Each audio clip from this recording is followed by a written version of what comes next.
Bodie loves some Stevie Wonder. You know, there's a lyric in that tune, and it says, "We all know sometimes life's hates and troubles can make you wish you were born in another time and space." I wonder if you know anything about that. If you've ever thought, I think I was born into the wrong family. They just don't get me. I think I was born into the wrong neighborhood. It shouldn't be like this. I think I was born into the wrong time and space. This should not be like this. And yet, if there is this idea that all of life is perfect, that there is some high idea that in fact the universe is always working in an orderly fashion, then how could that be? We know this guy called Moses thought for sure he was not the one. Not me. Don't pick me. I'm not here for that. I have this stutter. It's not going to work. They're not going to follow me. I'm imagining that there may have been a time or two where this guy we call Jesus was like, really? Me? Now? And so I would say that the same may be true for you. That there are some things that go on in your world, and you think, how can this be? I cannot with this. And yet, I would actually encourage you to consider that you were born for this. That you have, in fact, pressed through into this time and space because you are the exact right thing that is needed. That who you are as you are is perfect and perfectly oriented for this now moment. We were talking about this in our foundations class the other night, and someone said, in my family, I am considered a freak of nature. And I said, it sounds like you think that's a bad thing.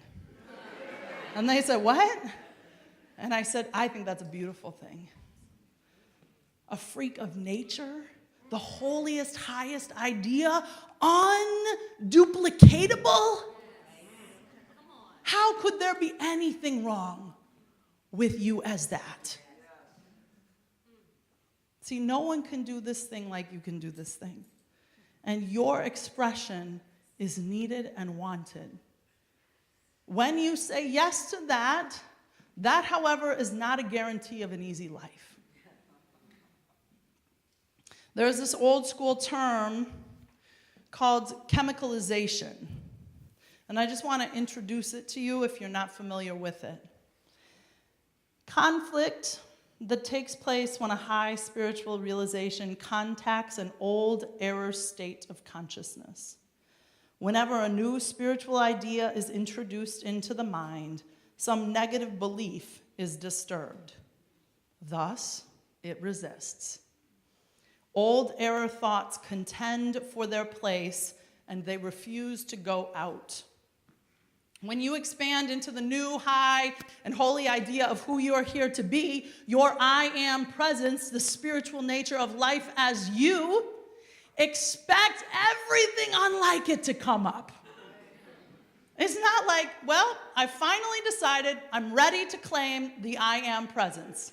Here I am. Life will be like, bow, bow, bow, bow, bow. And then who will you be? Like I say all the time, it's easy to be easy when things are easy. Anybody can do that. But how can you be easy when life is tumultuous? Last week, my friend Galen McDowell gave you some homework. He loves to give homework. So I'm going to read to you some of the homework he invited you to practice this week, and then really check and see if you want to affirm it again. Because chemicalization is going to get you if you say yes to this. I am love. I am peace. I am wisdom. I am divine health.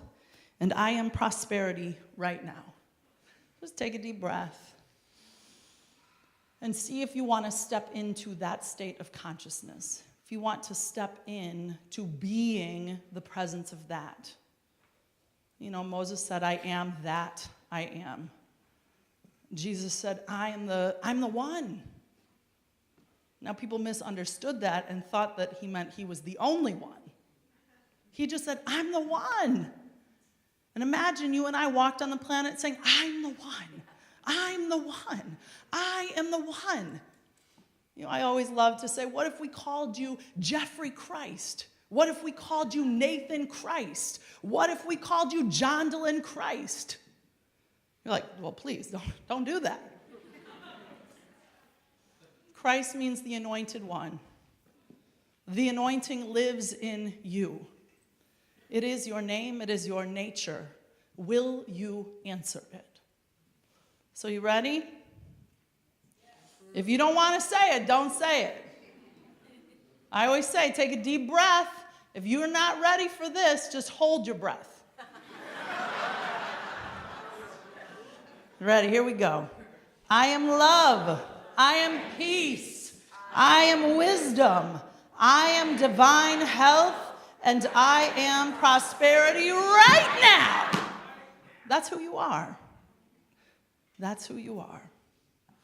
So when you start to listen to the stirring of your soul, when you start to trust in the unseen realm, you begin to liberate yourself from bondage.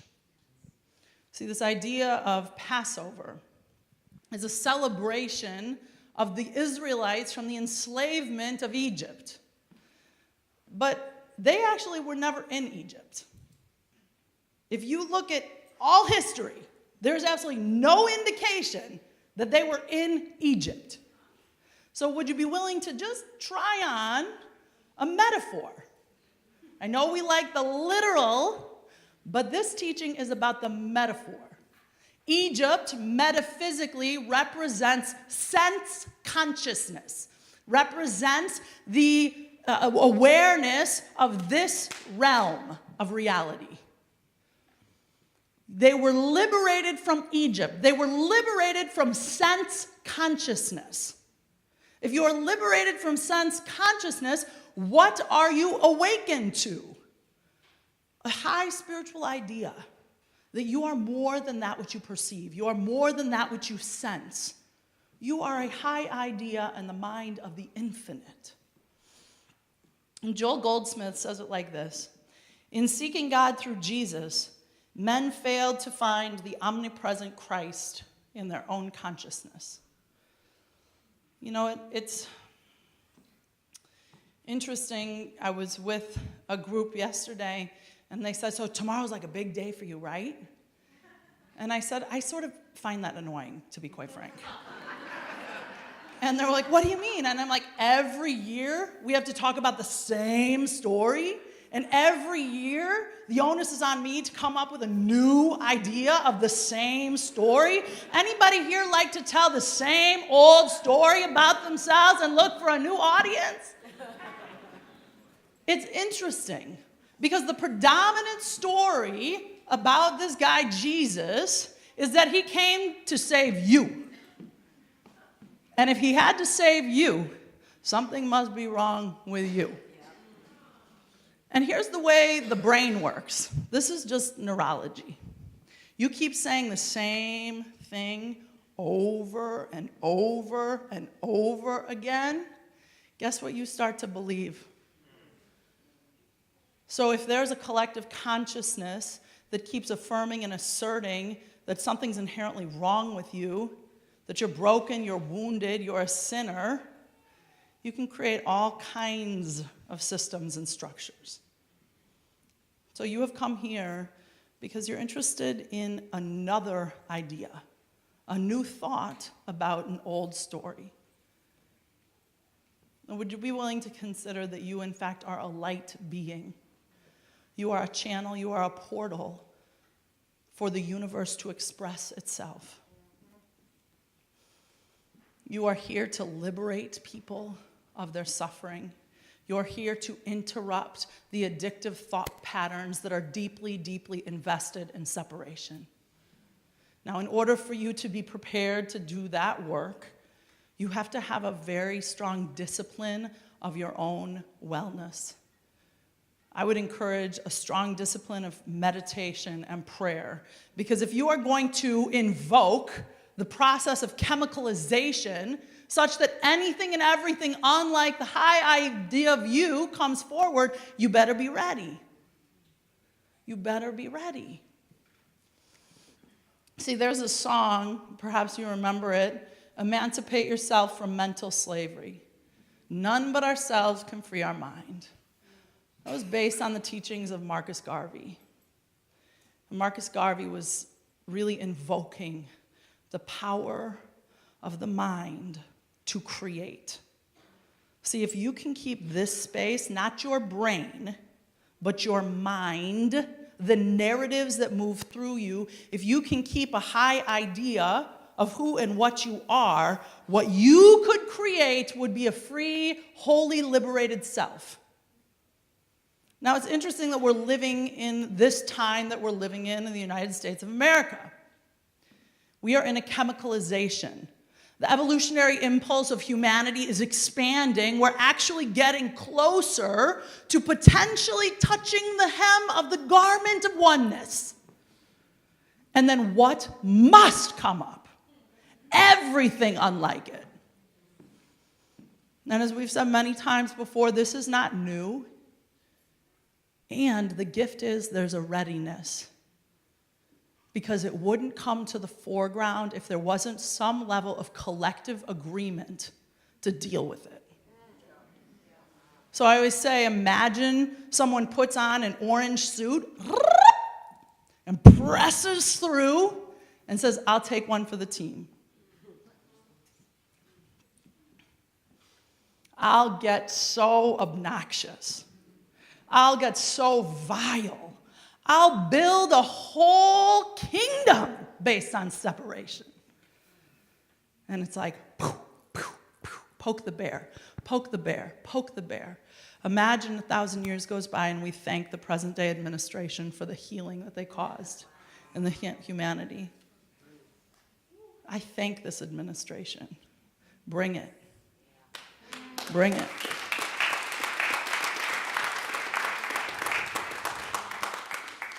See, we have these ideas of our high self, of our holy self, of our creative self, of our individualized expression of freedom, and we have an adolescent understanding that once we declare that, life should get easy. Life does not get easier. You become more skillful. You become more skillful. The undisciplined mind is the greatest source of bondage. To experience true freedom, you must embrace real discipline. I don't care what you think about Beyonce, but she does not play. Like, go watch her. She works. She has an idea that she wants to create. She's not expecting some Santa Claus figure in the sky to drop it in her lap. 218 pounds? I was like, wow, I had no idea. And she worked. Imagine that's your life. Every moment, are you ready to work? Are you ready to work? Are you ready to work? If you are on purpose, your work enlivens you, it does not deplete you.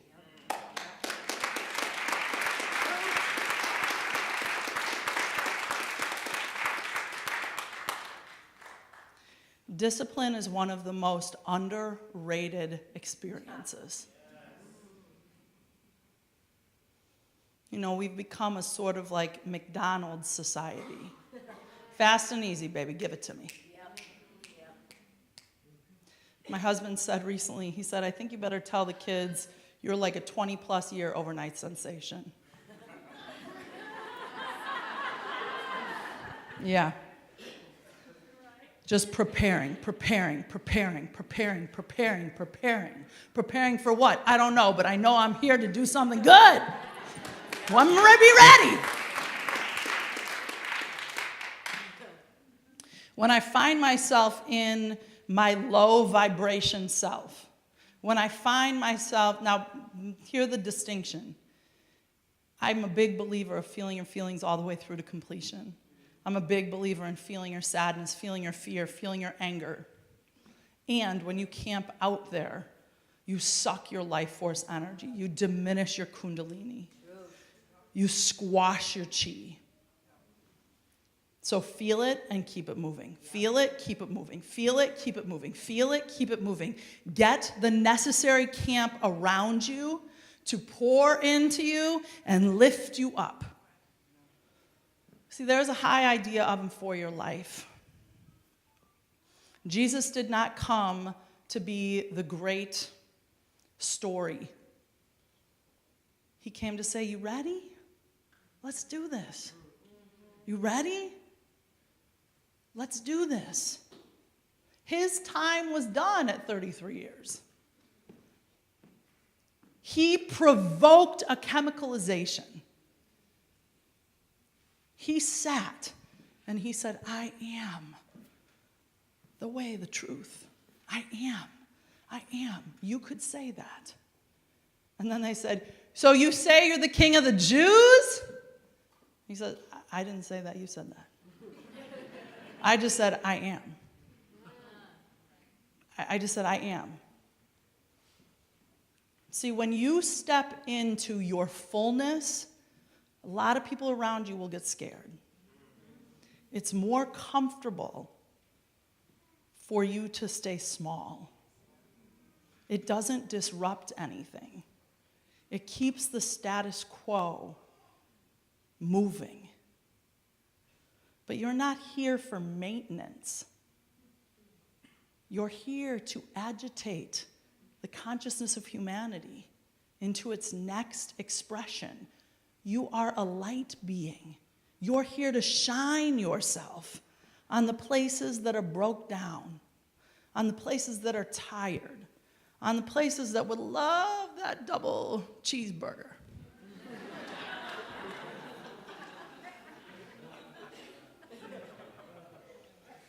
And then you say to yourself, hang on a second, it's going to feel good for a minute. But is that really what I'm here for? Is that really what I'm here for? You know, Gay Hendricks says that if you were actually willing to feel your full aliveness, you'd stand next to a eucalyptus bush and be aroused. But that's way too much life force, baby. So then you have to expand your container, expand your capacity, keep, let me ground myself. I am the I am. I am the presence of all that is good. I am here to be open and available to the good of God, the high and holy expression of the universe to press through me. And I'm here to be an invitation for others. I want to invite the high side. I have a pretty low threshold for victim stories. If you want to play there and hang out there, I'm not your girl. How available are you for victim stories? How much time can you spend there? It doesn't do anything for anyone. Everything begins in mind. Free your mind and create a new reality. The big idea of Jesus, the big idea of Moses, was get that nonsense out of your mental space. I don't care that 600 laws are being slapped down every day trying to lock up the impoverished. Keep your mind right. There is a presence within you that will doeth the work. There is a presence within you. Don't get distracted. Don't get distracted. See, well, one of my favorite lyrics, the first spiritual awakening that I had out of the tradition I was raised in, came through this guy called Q-Tip, the abstract. He said, because the job of resurrectors is to wake up the dead. You're here to wake up the dead.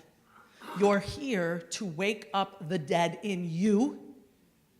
You're here to wake up the dead in others. People are sleepwalking in this existence. People are living like they're waiting to die. You're a resurrector, baby. You're here to support people in waking up. So where are you asleep? Where are you asleep? The enemy is nothing more than a thought form. The enemy is nothing more than a thought form. So you're going to call in your high and holy self. That's the invitation, that you could actually leave here today in an expanded awareness of who and what you're here to be. Now, for those of you that hear that as like a lot of work, just take a breath. You don't have to do anything. You don't have to do the heavy lifting. All that you're invited to do is align with this universal intelligence, the unified field of awareness that is knocking at the door of your soul, knocking at the door of your experience, saying, please, please let me use you.